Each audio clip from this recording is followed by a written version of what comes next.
Capítulo 36.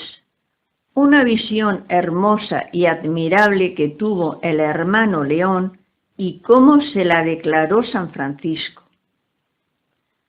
Una vez que San Francisco se hallaba gravemente enfermo y el hermano León le servía, éste estaba haciendo oración al lado de San Francisco y quedó arrobado y fue conducido en espíritu a un río grandísimo, ancho e impetuoso. Se puso a mirar a todos los que pasaban y vio entrar en el río algunos hermanos que iban muy cargados. Apenas llegados a la corriente, eran arrastrados y se ahogaban. Algunos lograban llegar hasta la tercera parte del río, otros hasta la mitad, otros hasta cerca de la otra orilla, pero todos terminaban siendo derribados y se ahogaban debido al ímpetu de la corriente y al peso que llevaban encima. Al ver esto, el hermano León estaba muy apenado con ellos, y en esto vio venir una gran muchedumbre de hermanos sin ninguna carga ni impedimento. En ellos resplandecía la santa pobreza, y vio cómo entraban en el río y pasaban al otro lado sin peligro alguno. Terminada esta visión, el hermano León volvió en sí. Entonces San Francisco, conociendo en espíritu que el hermano León había tenido alguna visión, lo llamó así y le preguntó: ¿qué es lo que has visto? Cuando el hermano León le hubo referido toda la visión puntualmente, le dijo San Francisco: lo que tú has visto es verdadero. El río grande es este mundo. Los hermanos que se ahogaban en el río son los que no siguen la profesión evangélica, sobre todo en lo que se refiere a la altísima pobreza, y los que pasaban sin peligro son aquellos hermanos que no buscan ni poseen en este mundo ninguna cosa terrestre ni carnal, sino que teniendo solamente lo imprescindible para comer y vestir, siguen contentos a Cristo desnudo en la cruz, llevando con alegría y de buen grado la carga y el yugo suave de Cristo y de la santa obediencia. Por eso pasan con facilidad de la vida temporal a la vida eterna, en alabanza de Cristo. Amén. Capítulo 37. Cómo San Francisco recibió en la orden a un caballero cortés. San Francisco, siervo de Cristo, llegó una tarde al anochecer a casa de un gran gentil hombre muy poderoso. Fue recibido por él y hospedado con el compañero con grandísima cortesía y devoción, como si fuesen ángeles del cielo. Por ello, San Francisco le cobró gran amor, considerando que al entrar en casa le había abrazado y besado con muestras de amistad. Luego le había lavado los pies y se los había secado y besado con humildad. Había encendido un gran fuego y había hecho preparar la mesa con abundantes y buenos manjares, sirviéndole con el rostro alegre mientras comía.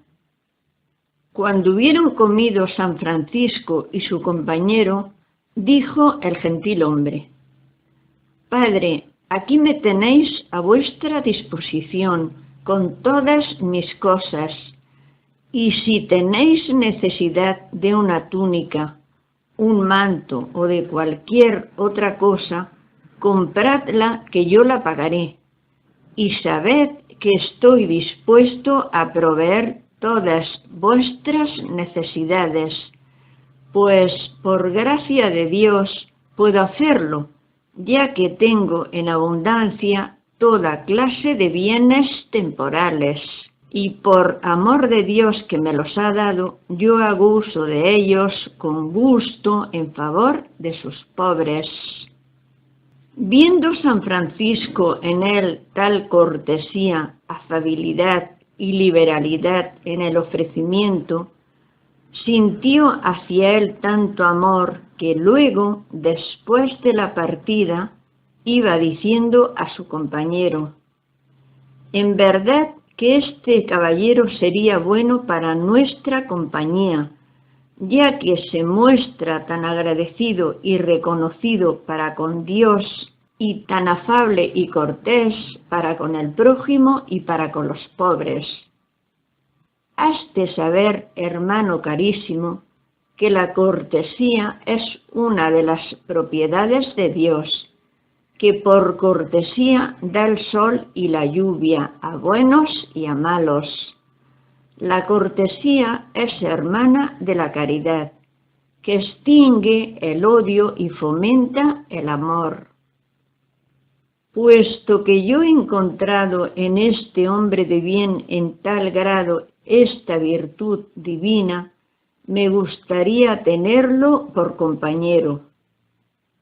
Hemos de volver, pues, algún día a su casa, para ver si Dios le toca el corazón, moviéndole a venirse con nosotros para servir a Dios. Entretanto, nosotros rogaremos a Dios que le ponga en el corazón ese deseo y le dé la gracia de llevarlo a efecto. Cosa admirable, al cabo de unos días, como efecto de la oración de San Francisco, puso Dios ese deseo en el corazón del gentil hombre. Y dijo San Francisco al compañero: «Vamos, hermano, a casa del hombre cortés, porque yo tengo esperanza cierta en Dios, de que Él, siendo tan cortés en las cosas temporales, se dará a sí mismo para hacerse compañero nuestro». Fueron, y cuando estaban ya cerca de la casa, dijo San Francisco al compañero: «Espérame un poco, que quiero antes suplicar a Dios que haga fructuoso nuestro viaje y que esta noble presa que tratamos de arrebatar al mundo nos la quiera conceder Cristo a nosotros, pobrecillos y débiles, por la virtud de su santísima pasión».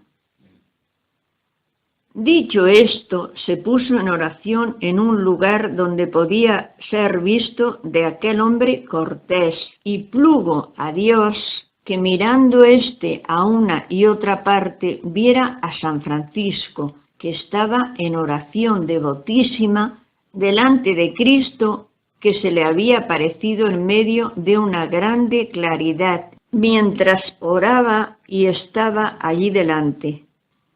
Y vio cómo San Francisco permanecía elevado corporalmente de la tierra por largo espacio de tiempo. Como consecuencia, fue de tal manera tocado por Dios y movido a dejar el mundo, que al punto salió de su palacio, corrió con fervor de espíritu a donde San Francisco estaba en oración, y arrodillándose a sus pies con gran devoción, le rogó que tuviera a bien recibirlo para hacer penitencia juntamente con él. Entonces San Francisco, en vista de que su oración había sido escuchada por Dios, puesto que el gentil hombre solicitaba con gran insistencia lo que él deseaba, levantóse con fervor y alegría de espíritu, lo abrazó y le besó devotamente, dando gracias a Dios que había aumentado su compañía con la agregación de un tal caballero. y decía aquel gentil hombre a San Francisco: ¿qué me mandas hacer, Padre mío? Aquí me tienes, dispuesto a dar a los pobres, si tú me lo mandas, todo lo que poseo, y a seguir a Cristo contigo. Libre así de la carga de todo lo temporal, así lo hizo, distribuyendo, según el consejo de San Francisco, todo su haber a los pobres, y entrando en la orden, en la cual vivió en gran penitencia, santidad de vida y pureza de costumbres, en alabanza de Cristo. Amén. Capítulo 38.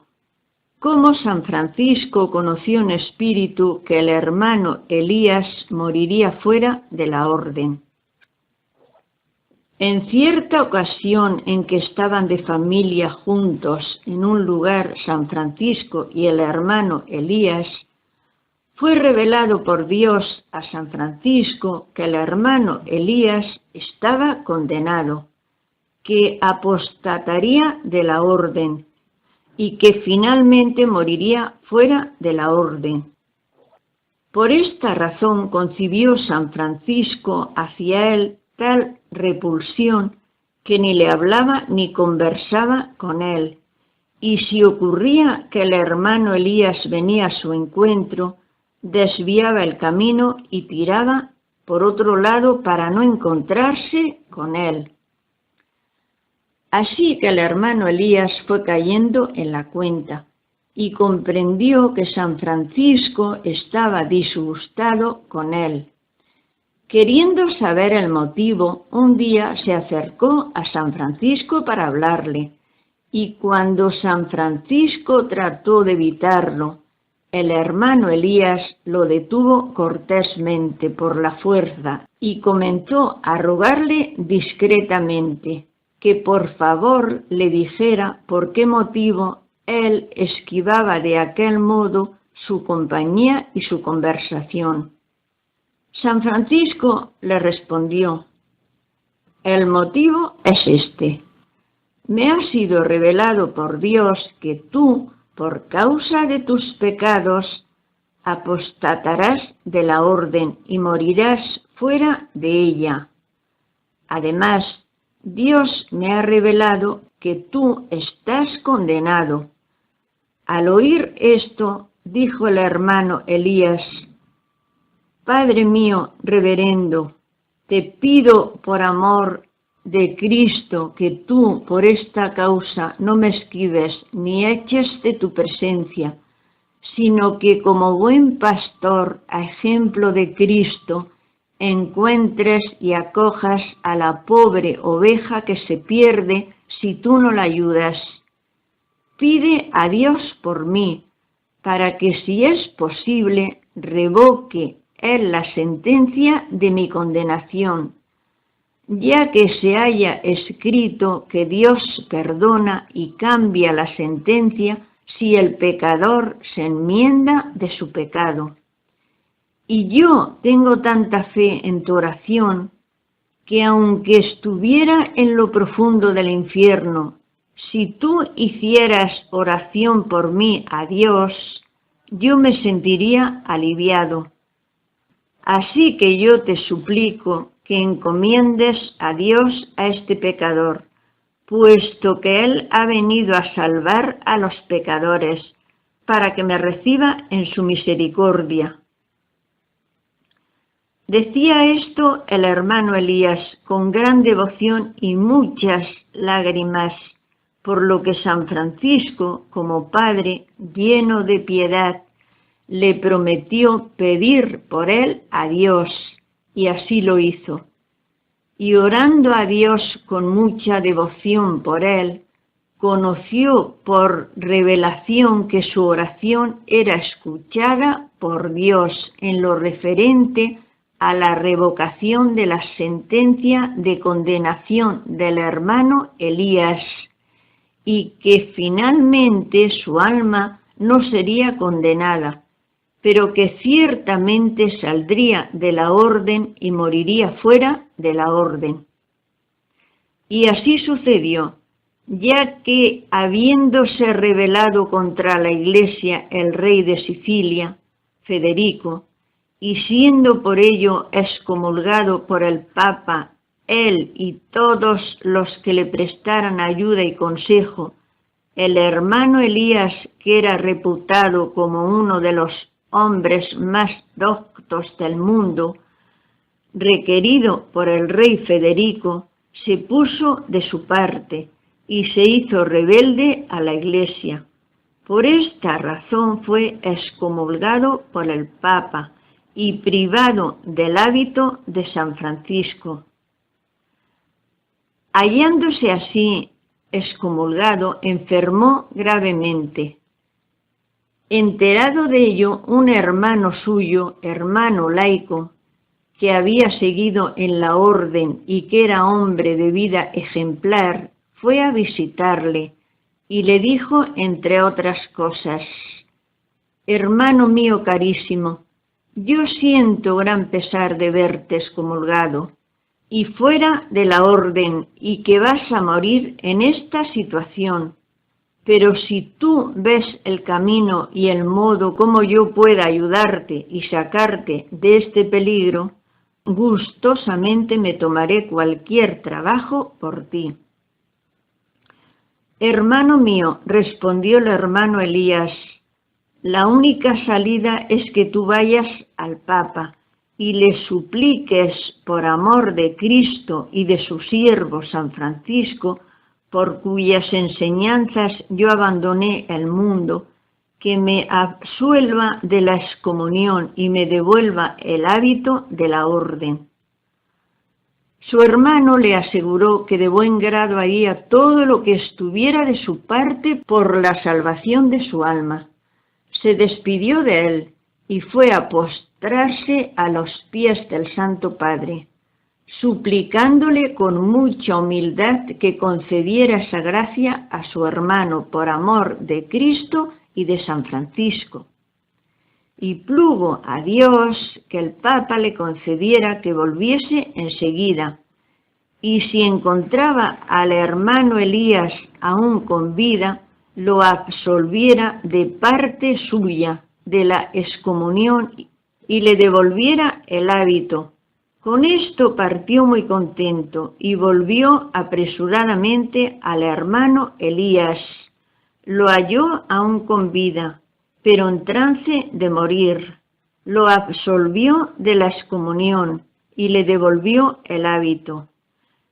El hermano Elías pasó de esta vida y su alma fue salvada por los méritos y las oraciones de San Francisco, en las que el hermano Elías había tenido gran esperanza. En alabanza de Cristo. Amén. Capítulo 39. Cómo San Antonio, predicando ante el Papa y los cardenales, fue entendido por gentes de diversas lenguas. El admirable vaso del Espíritu Santo, San Antonio de Padua, uno de los discípulos y compañeros predilectos de San Francisco, que le llamaba su obispo, predicó una vez en consistorio delante del Papa y de los cardenales. En este consistorio había muchos hombres de diversas naciones, griegos, latinos, franceses, alemanes, eslavos, ingleses y de otras diversas lenguas del mundo.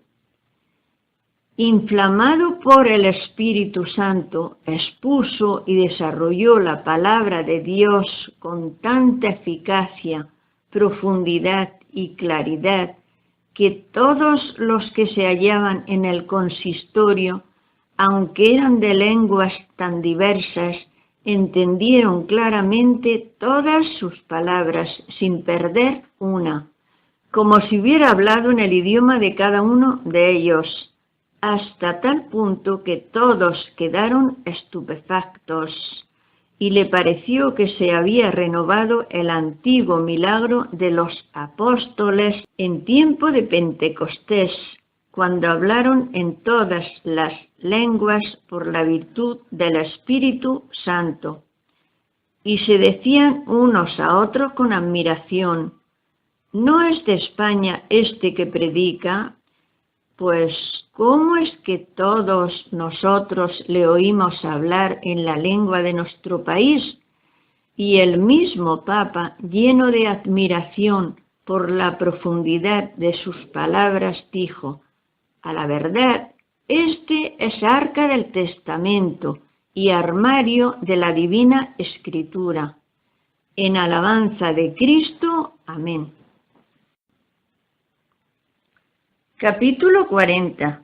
Cómo San Antonio predicó a los peces y por este milagro convirtió a los herejes. Queriendo Cristo poner de manifiesto la gran santidad de su siervo San Antonio y acreditar su predicación y su doctrina santa para que fuese escuchada con devoción, se sirvió en cierta ocasión de animales irracionales, como son los peces, para reprender la necedad de los infieles herejes, del mismo modo como en el Antiguo Testamento había reprendido la ignorancia de Balaam. Fue en ocasión que San Antonio se hallaba en Rímini, donde había una gran muchedumbre de herejes. Durante muchos días había tratado de conducirlos a la luz de la verdadera fe y al camino de la verdad, predicándoles y disputando con ellos sobre la fe de Jesucristo y de la Sagrada Escritura. Pero ellos no solo no aceptaron sus santos razonamientos, sino que, endurecidos y obstinados, no quisieron ni siquiera escucharle. Por lo que un día San Antonio, por divina inspiración, se dirigió a la desembocadura del río junto al mar, y colocándose en la orilla entre el mar y el río, comenzó a decir a los peces como predicándoles: oíd la palabra de Dios, peces del mar y del río, ya que esos infieles herejes rehúsan escucharla. No bien hubo dicho esto, acudió inmediatamente hacia él, en la orilla, tanta muchedumbre de peces grandes, pequeños y medianos, como jamás se habían visto en tan gran número en todo aquel mar ni en el río, y todos, con la cabeza fuera del agua, estaban atentos mirando al rostro de San Antonio, con gran calma, mansedumbre y orden. En primer término, cerca de la orilla, los más diminutos, detrás los de tamaño medio, y más adentro, donde la profundidad era mayor, los peces mayores. Cuando todos los peces se hubieron colocado en ese orden y en esa disposición, comenzó San Antonio a predicar solemnemente, diciéndoles: peces hermanos míos, estáis muy obligados a dar gracias según vuestra posibilidad a vuestro Creador, que os ha dado tan noble elemento para vuestra habitación, porque tenéis a vuestro placer el agua dulce y el agua salada. Os ha dado muchos refugios para esquivar las tempestades. Os ha dado, además, el elemento claro y transparente y alimento con que sustentaros. Y Dios, vuestro Creador, cortés y benigno, cuando os creó, os puso el mandato de crecer y multiplicaros, y os dio su bendición. Después, al sobrevenir el diluvio universal, todos los demás animales murieron, solo a vosotros os conservó sin daño. Por añadidura os ha dado las aletas para poder ir a donde os agrada. A vosotros fue encomendado por disposición de Dios poner a salvo al profeta Jonás, echándolo a tierra después de 3 días sano y salvo. Vosotros ofrecisteis el censo a nuestro Señor Jesucristo, cuando, pobre como era, no tenía con qué pagar. Después servisteis de alimento al Rey eterno, Jesucristo, por misterio singular, antes y después de la resurrección. Por todo ello estáis muy obligados a alabar y bendecir a Dios, que os ha hecho objeto de tantos beneficios, más que a las demás criaturas. A estas y semejantes palabras y enseñanzas de San Antonio, comenzaron los peces a abrir la boca e inclinar la cabeza, alabando a Dios con esos y otros gestos de reverencia. Entonces, San Antonio, a la vista de tanta reverencia de los peces hacia Dios su Creador, lleno de alegría de espíritu, dijo en alta voz: «Bendito sea el eterno Dios, porque los peces de las aguas le honran más que los hombres herejes, y los animales irracionales escuchan su palabra mejor que los hombres infieles». Y cuanto más predicaba San Antonio, más crecía la muchedumbre de peces, sin que ninguno se marchara del lugar que había ocupado. Ante semejante milagro, comenzó a acudir el pueblo de la ciudad, y vinieron también los dichos herejes. Viendo estos un milagro tan maravilloso y manifiesto, cayeron de rodillas a los pies de San Antonio con el corazón compungido, dispuestos a escuchar la predicación. Entonces San Antonio comenzó a predicar sobre la fe católica, y lo hizo con tanta nobleza que convirtió a todos aquellos herejes y los hizo volver a la verdadera fe de Jesucristo, y todos los fieles quedaron confortados y fortalecidos en la fe. Hecho esto, San Antonio licenció los peces con la bendición de Dios, y todos partieron con admirables demostraciones de alegría. Lo mismo hizo el pueblo. Después San Antonio se detuvo en Rímini muchos días, predicando y haciendo fruto espiritual en las almas, en alabanza de Cristo. Amén.